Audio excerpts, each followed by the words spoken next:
ವೀಕ್ಷಕರೇ, ನೀವು ನೋಡ್ತಾ ಇದ್ದೀರಾ ಶ್ರೀ 24 ನ್ಯೂಸ್.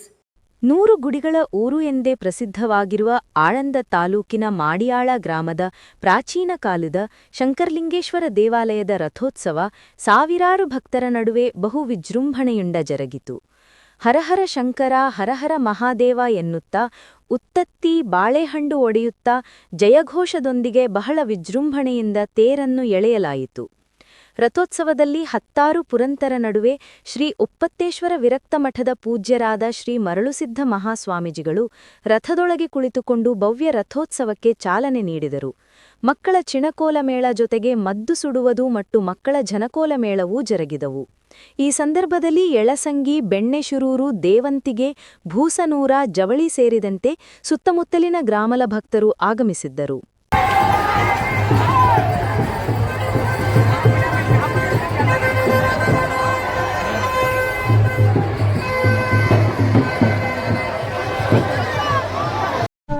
ವೀಕ್ಷಕರೇ, ಈ ವಿಡಿಯೋ ನಿಮಗೆ ಇಷ್ಟ ಆಗಿದ್ರೆ ಈ ಕೂಡಲೇ ಸಬ್ಸ್ಕ್ರೈಬ್, ಕಮೆಂಟ್, ಲೈಕ್ ಮಾಡಿ ಹೊಸ ವಿಡಿಯೋಗಳನ್ನು ಮಾಡಲು ಬೆಂಬಲವನ್ನು ನೀಡಿ.